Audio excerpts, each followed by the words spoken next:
Қайырлы күн, құрметті тыңдаушылар. Бүгін біз Теміртау бейбітшілік пен келісім қаласы подкаст сериясын кезекті кездесуді өткізудеміз. Бүгінгі қонағымыз Нұрлыхан Қалқаманұлы, қалалық қоғамдық кеңес мүшесі, Теміртау ТНС газетінің редакторы. Студиямызға қош келдіңіз. Нұрлыхан, бірінші сұрағымыз, осы біздің Қазақстанымыз көп ұлтты мемлекет, әртүрлі этностар тұрады. Осы мемлекет тарапынан көптеген қолдау көрсетіледі. Өзіңіздің ой пікіріңіз, орталарыңызда басқа өзге ұлттармен қарым-қатынастар, олардың қандай құндылықтарын дәріптеп тәрбиеге алуға болады деп ойлайсыз? Рахмет, қайырлы күн тағы да. Енді жалпы дұрыс айтып отырсыз, Қазақстан тарихи тұрғыдан қарағанның өзінде ежелгі дәуірден бері 9 жылдың торабында орналасқан мемлекет.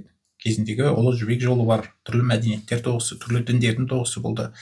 Сыр бойындағы қалаларымыз дейміз ғой.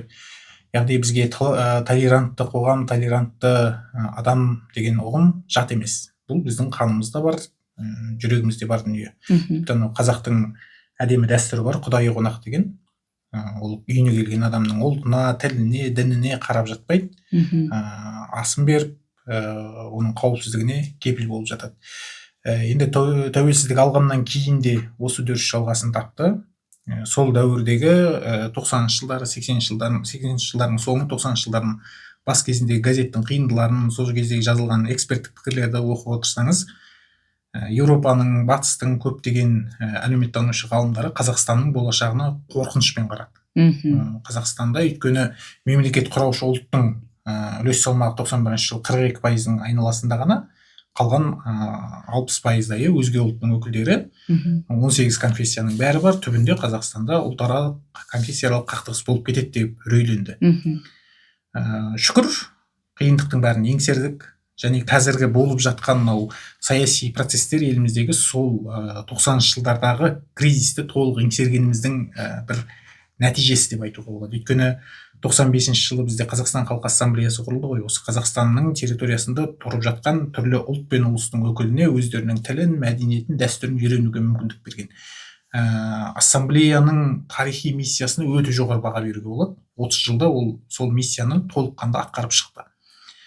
Сенаттың да миссиясы сол болды. Егер қандай да бір жағдай болып кетсе, Сенат әр өңірдің ахуалын қорғайтын, мүддесін қорғайтын ұйым ретінде осы 30 жылдықта қазір біз бұл екі ұйымды тарату арқылы біз сол кезіндегі кризистен шыққанымызды көрсетеміз, бірінші. Екінші, жаңа сіздің сұрағыңызға толықтыра кететін болсақ, кезінде Совет үкіметі кезінде Homo Советус деген ұғым болды. Совет адамы, яғни ол жерде ұлт деген ұғым жоқ, барлық Совет үкіметінің адамдары бір адам жасап шығуға тырысты. Мәдениетін ұмыттыруға тырысты, дәстүрін ұмыттыруға тырысты. 91-ші жылы біз тәуелсіздік алып алып, жаңағы бір ұлтшылдық ұран көтеріп, бітті, енді сендер бұрын совет адам едіңдер, енді қазақ болыңдар, қазақ тілін үйреніңдер, қазақтың мәдениетін үйреніңдер деп айту, ол біріншіден демократияға сай келмейді, екіншіден кәдімгі адамгершілік тұрғысынан да. Бұл ұлтшылдық деген ешбір мемлекетке, ешбір елге пайда келмеген дүние. Бірақ екінші жағын көрсеттік та, сен негізі поляк едің, сен негізі кореец едің, сен негізі чуваш едің деп олардың өзінің тілін үйренуге, ұмытып кеткен мәдениетін үйренуге мүмкіндік бердік. Сол арқылы біз бұл ұлттардың қайтадан өркендеуіне жағдай жасадық, және олардың жақсысын алып, жаманын тастауға да мүмкіндік алып отырмыз. Енді өзіміз отырған осы ғимаратта, Карметтің этномәдени бірлестігі ғимаратында отырмыз ғой, 9 этномәдени бірлестік бар. Бір үйдің баласындай, бір шаңырақтың астында отыр, кішігірім Қазақстанның үлгісі деп айтуға болады. Олардың жаңағы мерекелері, біздің қазақтың ұлттық дәстүрлі мерекелерінен бөлек, олардың өздерінің мерекелерінде де тонның ішкі бауындай араласып, жаңағындай дәстүрлі тағамдарынан ауыз тиіп өсіп келе жатыр. Оларды көріп өсіп келе жатқан қазіргі жас буынның да осы ұлтаралық, дінаралық татулыққа деген сенімдері берік, және осы толеранттылықты берік ұстанып келе жатыр деп айтуға болады. Сіздің пікіріңізше, Қазақстанның бірлігін сақтау үшін әрбір азамат жасай алатын ең басты бір қадамы қандай болу керек? Бірлік сақтау деген мемлекетті жақсы көру. Ол мемлекетті жақсы көру деген біз мемлекеттен не аламын деп емес, мемлекетке не беремін деу. Және кез келген қазақтың сөзі бар, ырыс алды ынтымақ дейді. Жақсы аталарымыздан қалған сөз. яғни бір араздық болса, келіспеушілік болса, ол жерде даму да, ол жерде тұрақтылық та болмайды.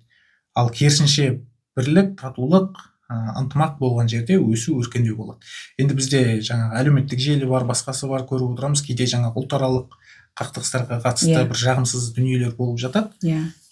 Бұның алдын алу керек, және әр адамның бойында төзім болу керек. Себебі қазір бізде жақсы бір концепция жүріп жатыр, заң мен тәртіп деген. Кез келген даулы мәселе ол көшедегі айғаймен, жанжалмен, ұрыс керіспен емес, бұл заң мен тәртіптің аясында шешілу керек. Жаңағы тілге қатысты да көп проблемалық мәселелер көтеріліп жатыр ғой. Шындығына келген кезде біздің бұрынғы конституциямыз бойынша да, қазіргі ата заң бойынша да ешкімге барып сен маған орыс тілінде жауап бер деп, немесе біреуге барып сен маған қазақ тілінде жауап бер деп айтуға ешкімнің ақысы жоқ. Әркім өзінің қалаған тілінде сөйлей алады. Тек бізде мемлекеттік тіл ұғымы бар. Бұл мемлекеттік мекемелерде және жергілікті өзін-өзі басқару ұйымдарында мемлекеттік тілде қызмет көрсетіледі. Ал бизнес секторында ол біріншіден жаңағы бизнесмендердің өзінің мүддесі болу керек те, маркетингтік көзқарас дейміз ғой. Мысалы, менің үйімнің қасында дүкен бар, ол жерде тек қана орыс тілінде сатушы қызмет көрсетеді. Енді мен екі тілде еркін білетін болғаннан кейін бара беремін. Бірақ менің өсіп келе жатқан қыздарым бар. Біз енді қазақы отбасында, қазақ тәрбиеде өсіп келе жатыр, орыс тілінде қиналады. Олар сол бір үй әрі тұрған қазақ сатушысы бар дүкенге барады. Сол сияқты бізде енді жаңа ауылдан көшіп келе жатқан немесе қандас көршілерім бар. Ол кісілерге де орыс тілінде қызмет алу қиын. Ол кісілер жаңағы қазақ сатушысы бар дүкенге барады да. Яғни тек бір тілде ғана қызмет көрсетіп отырған дүкен потенциальный дейді ғой, жаңа әлеуетті сатып алушыларынан айырылып отыр. Ал әр жағында тұрған екінші дүкенде ол екі тілде де қызмет көрсетеді, яғни оның клиенттері көп. Яғни бұған бір ұлтараздық тұрғыда емес, керісінше маркетинг тұрғысынан қарау керек те, бизнестегі қазақ тілі деген нәрседе. Дұрыс айтасыз. Жаңа айтып өттіңіз ғой, әр этнос, Қазақстан тұратын этнос өз тілін, әдет ғұрпын дәріптеуге барлық жағдай жасалған. Біздің еліміздің ұлтаралық келісім моделінің басты ерекшелігі неде? Біздегі басты ерекшелік сол барлық ұлттың баласына өзінің тілін, өзінің мәдениетін қайта жаңғыртуға мүмкіндік беру. Және бұл біріншіден Қазақстандағы ынтымақ пен бірлікті сақтап қалуға өте үлкен күш көмек берді. Енді бізде жаңағы тарихи кезең дейміз ғой, 90-шы жылдардың бас кезі мемлекет үшін өте ауыр. Біріншіден экономиканың күйреген кезі, жоспар экономикадан нарыққа көшіп жаттық. Екіншіден халықта бұрынғыдай үйреніп қалған айлығы жоқ, үйреніп қалған жұмысы жоқ, тіпті жарықтың болмай қалған кезеңі. Бұл кезеңде негізі егер дер кезінде шара қабылданбаса, шынымен де бір қиын жағдайлар орын алып кетуі мүмкін еді.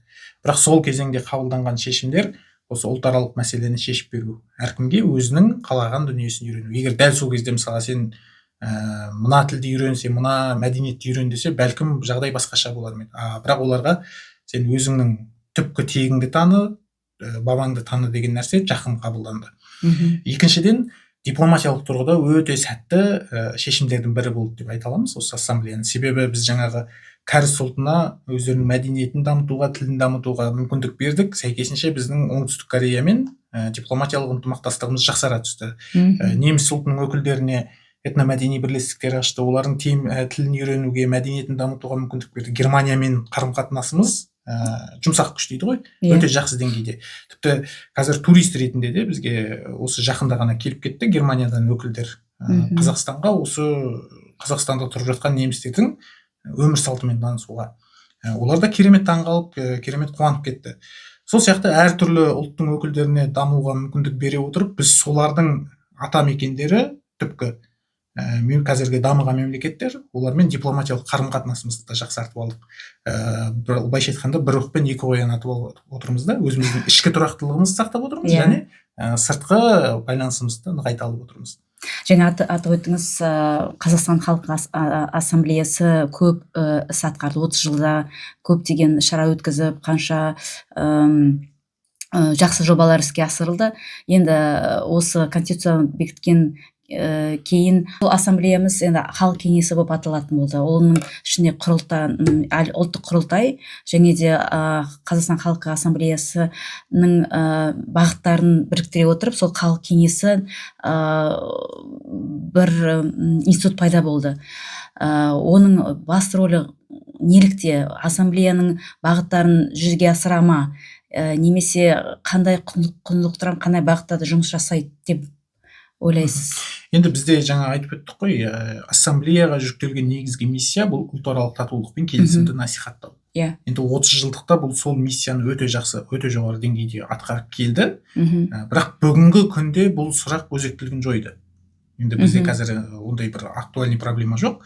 Дегенмен екінші жағы бар, бұл жерде ассамблея тарап кетті деген ұғым емес, бұл керісінше осы халықтың бірлігін нығайту мақсатында халық кеңесі институты құрылып отыр. Яғни бұрын тек қана түрлі ұлттардың, диаспоралардың өкілдеріне ғана арналған ұйым болса, енді бұл жалпы Қазақстан халқына арналған ұйым болды. Ол жерде бізде 2019 жылдан бері сәтті жұмыс істеп келген ұлттық құрылтайымыз бар.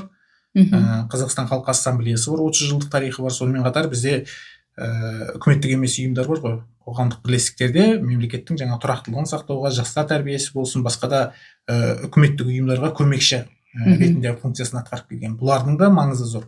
Осы үш ұйым бірге отырып Қазақстан халық кеңесін құрады. Бізде енді хан жанында кеңес болу деген ежелден бар дүние. Және бұл да бір еркін формат ретінде өзінің тарихи миссиясын сәтті атқарып шығады деген сенімдеміз. Келесі сұрағымыз, жастар арасында толеранттылық және өзара құрмет құндылықтарын қалай тәрбиелейміз? Енді өзіңіз айтып отырыңыз, ғаламторда әртүрлі жанжалдарын салып отыр, оның жастарымыз қарап сразу бір ауыздан соларға сенуге сенетін жастарды басқа бір ұлтаралық келісім, толеранттылық құндылықтарын тәрбиелеу керек. Сол бағытта қандай іс-шара өткізуіміз керек деп ойлайсыз? Енді бізде жалпы қазір интернеттің дәуірі, өкінішке қарай қазір жастарды тәрбиелеп отырған құралдың бірі қолымыздағы смартфон. Балалар соны тәрбиеленеді, сол жерде түрлі қатыгездік дүниелерін көрсетеді, түрлі ойындар бар, контенттер бар. Осының әр жағы өсіп барып, кейде ұлтаралық деңгейге дейін шығып кетіп жатқан жағдайлар бар, өкінішке қарай. Енді бұл жерде жастар саясатына ерекше ден қойылу керек. Және ол істеліп те жатыр осы уақытқа дейін. Жаңа біздің Жасыл ел жобасы бар, жазбай жастар тартатын. Былтырдан бері жаңылыспасам ұлт қазынасы жобасы жүргізіліп келе жатыр, президент әкімшілігі тарапынан басталып, Қарағанды облысы деңгейінде. Енді ол жерде менторлардың көпшілігін танимыз. Биылғы жылы менторға өзіміздің жолдас болып жүрген жігіттер өтті. Ол арада да жаңағы белгілі бір жетістікке жеткен тұлғалар, анау алыс шалғай ауылдар дейміз, өңірлерді аралап, сол жерде таланты бар, бір қабілеті бар балаларды іріктеп алып, оларды әрі қарай дамуына, әрі қарай жетістікке жетуіне мүмкіндік береді. Осы бағыттағы жұмыстар жалғаса беру керек. Енді бізде өкінішке қарай тағы бір санат бар, нет санатты жастар дейміз ғой. Не белсенділерде жоқ, не мына жақта жоқ, екі ортада қалып кететін. Және ең қауіпті нысанда осы жастар саналады. Біздегі жаңа деструктивті ағымдар дейміз, түрлі экстремистік идеялар дейміз.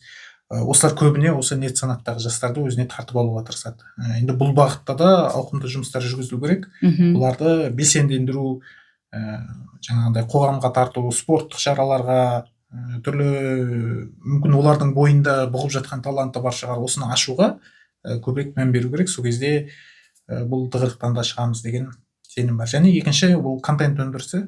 Бізде енді идеологиялық тұрғыдан контент өкінішке қарай аз. Бір мотивация беретін, адамды татулыққа, мейірімге шақыратын. Ал түсіріліп жатқан нәрселерде кішкене пафос көп, жасандылық көп, және ол адамды өзіне сендіре алмайды. Сондықтан барынша креативті ойлайтын жастарға мүмкіндік берсе, бәлкім бұл индустрияда да өзінің жетістікке жетер деген сенімдеміз. Рахмет, Нұрлыхан Қалқаманұлы. Ал енді соңында Теміртау тұрғындарына өзіңіздің тілектеріңіз қандай болады? Енді Теміртау туған қаламыз болмаса да өскен қаламыз. Енді балалық шағымыз осы қалада өсті, студенттік қызық кезеңдеріміз де осы қалада өсті. Және Теміртау бір Қазақстанның кіші моделі деп айтуға болады. Себебі осы алақандай Теміртаудың өзінде әртүрлі ұлттың өкілдері бар. Жаңа ассамблея бізде 9 этномәдени бірлестік болса, оның сыртында этномәдени бірлестік құрмаған түрлі ұлт пен ұлыстың өкілдері бар. Және олар сол осы Теміртаудың алғашқы кірпіші қаланған сәттен бастап осы қалада тұрып келе жатыр. Татулық пен ынтымақты сақтай алды. енді әрі қарай оны сақтап қалу және дамыта түсу ол өзіміздің жастар, бүгінгі жастар біздің қолымызда, және бізден кейін аманат алып қалатын енді біздің балаларымыз, бізден кейінгі ұрпақтың қолында. Қала дами беру керек, дами беру үшін татулықты, келісімді насихаттай түскеніміз абзал болады. Рахмет Нұрхан Қалқаманұлы, алдағы уақытқа сізге табысқа, жұмысыңызға табыс тілейміз. Рахмет кездесуіңізге. Жақсы, сізге де рахмет көп.